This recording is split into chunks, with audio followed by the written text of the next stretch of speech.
Définition. Nous commencerons par clarifier les termes et définitions qui constituent la base de la plupart des supports de cours. Notre premier terme est voie publique. Une voie publique est tout espace public dans lequel nous pouvons nous déplacer, qu'il s'agisse d'une route proprement dite, d'un trottoir, d'un chemin de terre ou d'un chemin. Tous ces éléments sont des routes publiques, voies publiques. Regardez l'image ci-dessous. Tout l'espace d'ici à là sera considéré comme une route.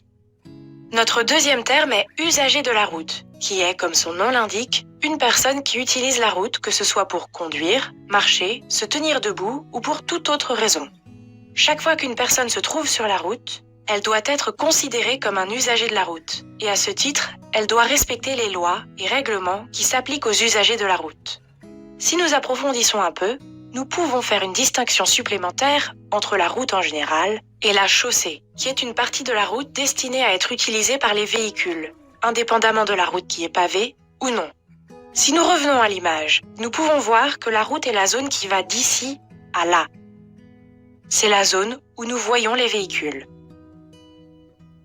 Vous devez vous demander pourquoi je n'ai pas inclus cette zone dans la chaussée. C'est ce qu'on appelle le bord. C'est le bord le plus extérieur de la chaussée. Dans les endroits où il n'y a pas de trottoir, le bord même de la route serait considéré comme le bord.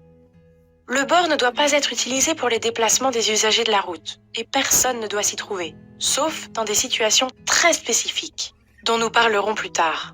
L'une de ces situations pourrait être d'éviter un danger, quelque chose qui tombe d'un camion sur la route, ou un enfant qui traverse soudainement la route en courant. Si je dois changer de direction, je peux utiliser le bord pour le faire.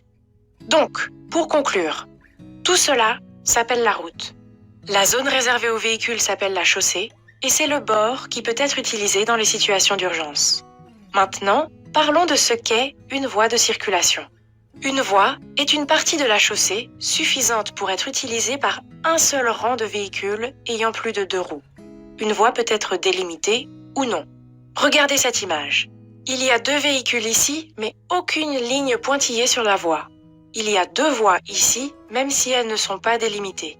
De plus, une voie ne dicte pas le sens de la circulation. Ces 2 véhicules peuvent circuler dans le même sens ou dans le sens opposé. La présence de 2 voies sur cette route est seulement pour indiquer qu'il y a de la place pour 2 véhicules. Le prochain terme à examiner est bande médiane. Une bande médiane est une zone qui divise la route sur sa largeur. Et il peut s'agir d'un garde-corps, d'une barrière ou d'arbustes. Ce qui est important, c'est qu'elle divise la chaussée. Une fois qu'un terre-plein central est installé, la route est en effet divisée en 2 voies de circulation distinctes.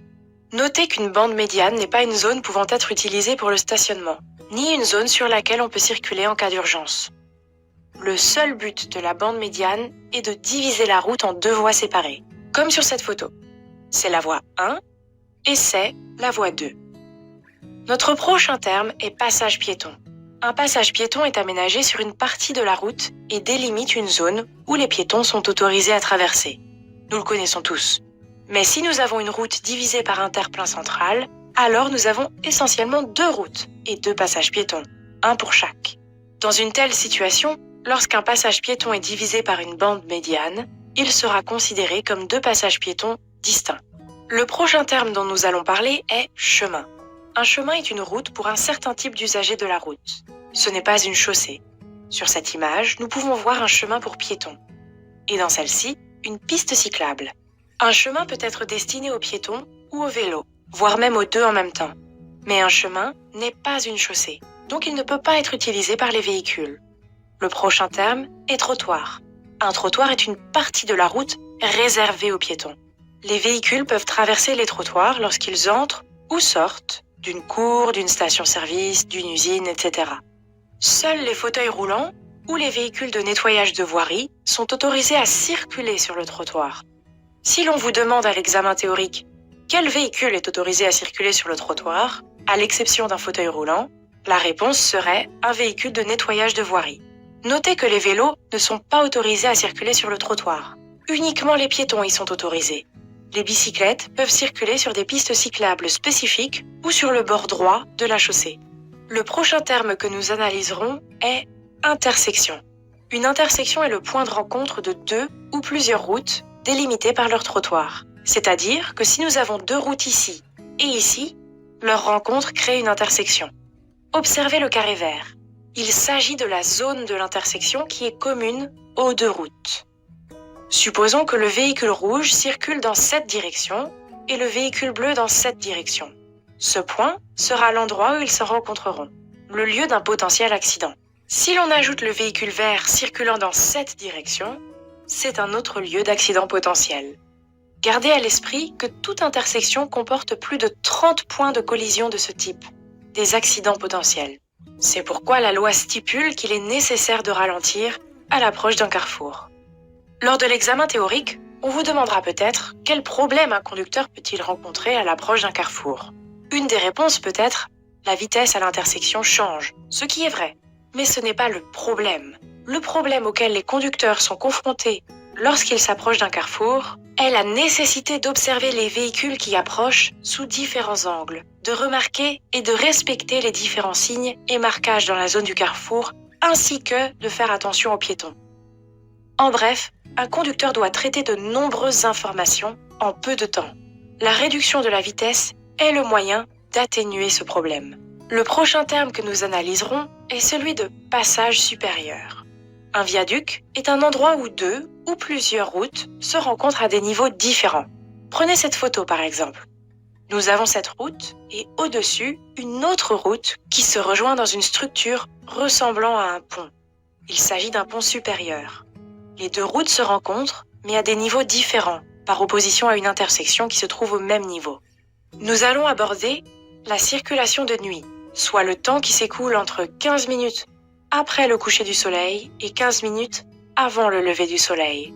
Cette période est définie comme la période nocturne, car il fera toujours nuit à cette période, indépendamment de la saison et de l'époque de l'année. Le temps d'éclairage est la période nocturne et tout autre moment où la visibilité est réduite pour une raison quelconque et où il devient nécessaire d'allumer les feux du véhicule. Par exemple, si je conduis dans un tunnel à midi par une journée ensoleillée, même si la visibilité à l'extérieur est parfaite, je dois allumer les feux pendant que je suis à l'intérieur du tunnel, car la visibilité à l'intérieur du tunnel est réduite. Un autre exemple est la conduite sous la pluie. La pluie et les intempéries sont considérés comme des moments d'allumage des feux, car il devient plus difficile de voir par mauvais temps. En conclusion, toute période de temps pendant laquelle la visibilité est réduite est considérée comme un moment d'allumage des feux. Le terme qui suit est assombrissement. La variation d'intensité est l'action de faire passer les phares des feux de route aux feux de croisement. Les feux avant du véhicule, appelés phares, doivent se positionner. Les feux de croisement, qui éclairent suffisamment jusqu'à une distance d'environ 30 mètres, et les feux de route, qui sont plus puissants et éclairent suffisamment jusqu'à une distance de 100 mètres, mais qui ont aussi tendance à aveugler le trafic entrant, c'est-à-dire les voitures en sens opposé. Afin d'éviter cela, il faut passer en feu de croisement. Le terme important qui suit est celui d'angle mort. L'angle mort est une zone autour du véhicule qui ne peut être vue par le conducteur, pour quelque raison que ce soit. Par exemple, si je conduis ma voiture et que je regarde devant moi à travers le pare-brise, il est possible qu'un piéton soit caché de ma vue par l'une des traverses qui soutiennent le pare-brise, m'empêchant ainsi de voir le piéton. Cette zone cachée est un angle mort. De plus, lorsque je regarde vers l'avant, je ne peux pas voir ce qui se passe derrière le véhicule. Cela peut également être considéré comme un angle mort. En bref, toute zone autour du véhicule que le conducteur ne peut pas voir est un angle mort. La définition suivante est celle de la force centrifuge. La force centrifuge affecte le véhicule dans les virages, le tirant vers l'extérieur sur une trajectoire plus large. L'effet augmente avec la vitesse et peut entraîner la projection d'un véhicule dans une voie opposée ou sa collision avec un obstacle sur le bord de la route. Il est donc important d'entrer dans les virages à la bonne vitesse et de rester sur le côté droit de la route, en se tenant à l'écart du trafic et en maintenant une trajectoire sûre. En plus de la force centrifuge, les véhicules sont également affectés par l'inertie, qui est notre prochain terme. L'inertie est une force qui s'exerce sur le véhicule au moment du freinage et l'empêche de s'arrêter immédiatement, car un corps en mouvement s'efforcera de le rester. Par conséquent, lorsque les freins sont enclenchés, il faut un certain temps avant que le véhicule ne s'arrête complètement. Plus la vitesse initiale est élevée, plus le véhicule mettra du temps à s'arrêter. Le prochain terme à examiner est véhicule à moteur. Un véhicule à moteur est un véhicule propulsé par un moyen mécanique quelconque. Il peut s'agir d'un moteur à essence ou diesel, d'un moteur électrique, etc. Tant qu'il est propulsé par des moyens mécaniques, il est considéré comme un véhicule à moteur. Un véhicule lent est un type de véhicule à moteur qui est légalement limité à des vitesses ne dépassant pas 60 km/h, indépendamment de sa capacité à se déplacer à des vitesses plus élevées. Le permis de conduire de ces véhicules indiquera clairement qu'il est considéré comme un véhicule lent et qu'il est limité à une vitesse de 60 km/h. Les véhicules lents comprennent divers tracteurs et véhicules agricoles. Un véhicule de collection est simplement un véhicule qui date d'au moins 25 ans.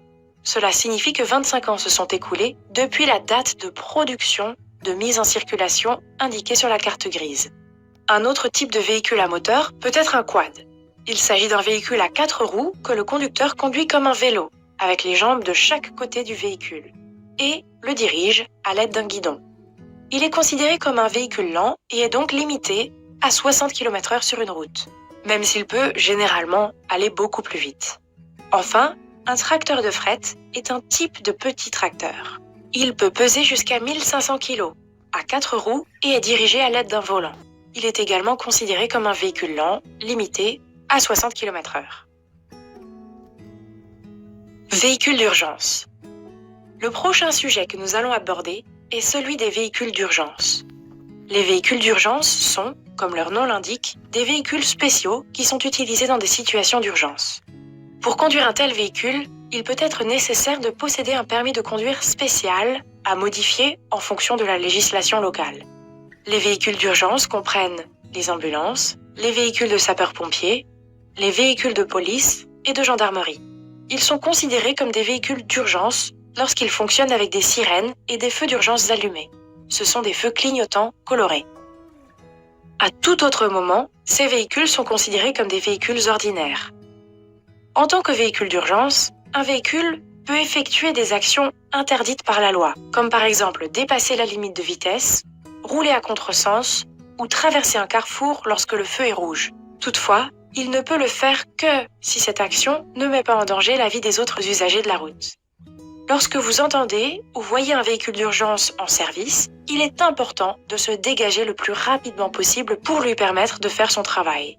Cela signifie qu'il faut rester le plus possible sur le côté droit de la route et même s'arrêter pour permettre au véhicule d'urgence de passer. Ce véhicule de pompier est prioritaire. Leur vitesse n'est pas limitée. Tous les autres usagers doivent céder le passage aux intersections, ralentir, faciliter leur progression et si besoin, s'arrêter. Il est aussi interdit de les suivre. Ce véhicule prioritaire est en mission d'urgence. Il signale son arrivée avec les avertisseurs lumineux.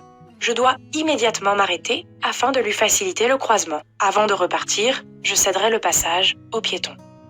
Des questions. Les véhicules de secours ont toujours la priorité sur la route et ne doivent pas être suivis. Dans cette situation, A. J'avance lentement. B. Je m'arrête immédiatement. Réponse B. Ce véhicule prioritaire est en mission d'urgence. Et voilà,